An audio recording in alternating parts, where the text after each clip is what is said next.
I recently read Shoe Dog by Phil Knight. For those who don't know, Shoe Dog is the memoir by Nike co-founder Phil Knight. The book chronicles the history of Nike, from its early struggles to its evolution into one of the world's most profitable companies. There are some key takeaways from this book which I am going to discuss today. Stay tuned.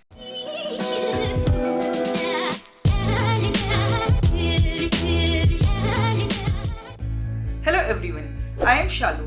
Welcome to my channel where I post videos related to books. If you are new here, then do subscribe to my channel for new bookish videos every week. There are some books which leave a long-lasting impression on the readers. Shoe Dog is one such book. Shoe Dog tells the story of Nike's origins, told by none other than Phil Knight, its co-founder. The book starts in 1960s. At the age of 24, Knight decides to travel the world to explore his crazy idea, that is, to import Japanese running shoes into the US. Being a runner, he is passionate about this idea. After a successful start of business with Japanese supplier Onitsuka, Knight begins to sell designs by his own company. This strains Nike's relationship with his Japanese suppliers, and eventually it leads to separation. Nike continues to grow despite numerous obstacles and setbacks on the way. The memoir ends with Nike's initial public offering in 1980. Phil Knight's journey is interesting as well as inspiring. It is full of setbacks and challenges, but it is also full of hope and victories. Knight shares precious leadership lessons and pearls of wisdom throughout the book. So here are major takeaways and leadership lessons shared in Shoe Dog.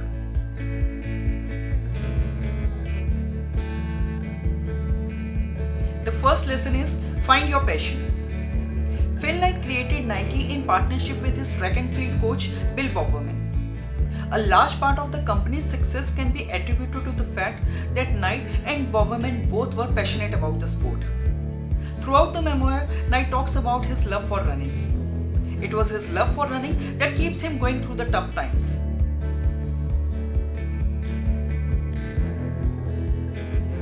Knight refers to his shoe company idea as his crazy idea. But for him, this was the only idea worth pursuing. He didn't want a routine job, but he wanted to build his own company. And so he did everything to chase his dream. Just because others think that your idea or your dream is crazy doesn't mean that you stop chasing your dreams.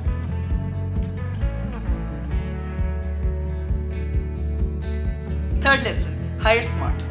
Can you believe that Knight wasn't the one who came up with Nike's name?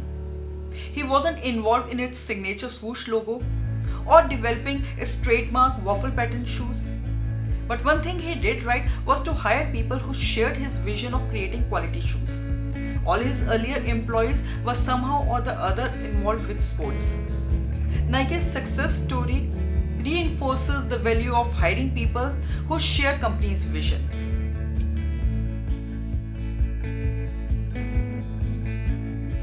Fourth lesson, focus on innovation. Real success comes from being Bowerman.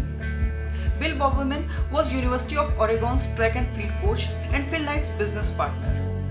He was constantly improvising the shoes and making innovations in the designs. Nike constantly innovated and created new products to become the market leader.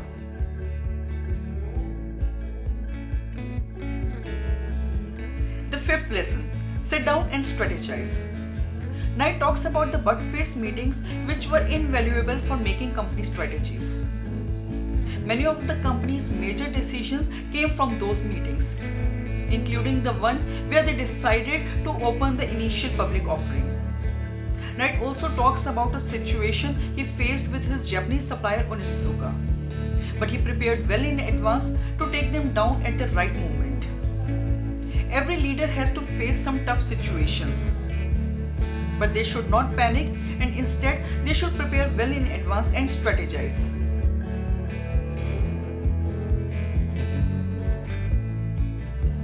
Sixth lesson, culture is crucial.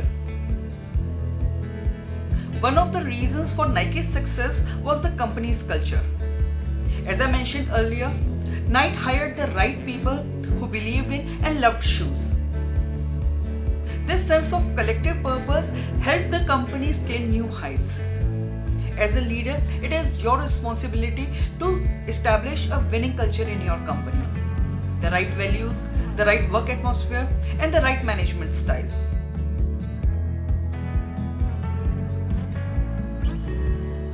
Seventh lesson, don't micromanage. Knight had an unconventional leadership approach.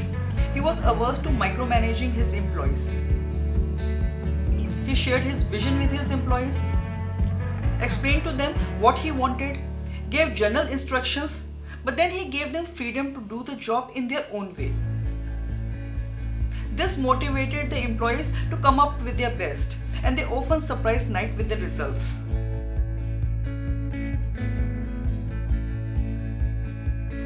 Eighth lesson, don't be afraid of a fight. Nike is wildly successful today, but it wasn't an overnight success. Its journey is full of ups and downs. Nike battled with lawsuits and financial struggles for decades. Knight recounts his legal battles with his Japanese suppliers, his banks, and even the government. But the Nike team never shied away from a fight that they had to win. Every business has to go through such challenges. There will be good times, and then there will be tough times too. But a great leader will never be afraid of the challenges and will tackle the issues head on.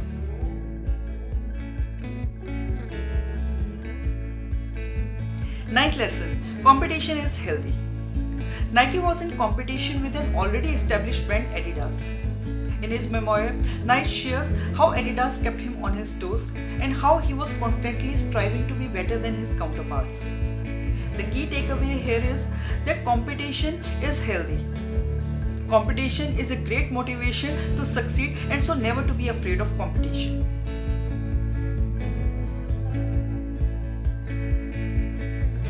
Tenth lesson, ask for help.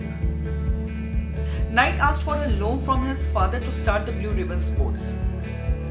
Later, a Nike employee and his parents lent him $8,000 to keep the company afloat in 1970s.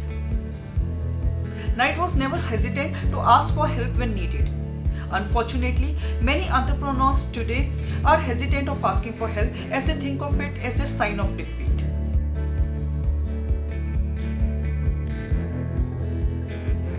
And the last lesson is understand your shortcomings. In his memoir, Knight not only talks about his successes but also of his failures. He talks about his struggles of finding a work-life balance. He talks about being an absentee father to his two sons.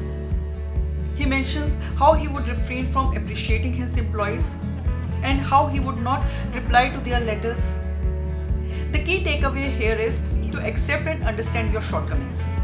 We cannot be perfect. We cannot be good at everything. As a leader, it is important that you recognize where you have gaps and give somebody else the opportunity to contribute. So these were the 11 very important leadership lessons that I learned from Shoe Dog. Have you read this book? If yes, then do share your thoughts in the comment section. And if you have enjoyed this video, please like, comment and share. And if you want to see more bookish videos like this, then please subscribe to my channel and do not forget to hit the bell icon so that you get notified every time I post a new video. Until my next video, bye and take care.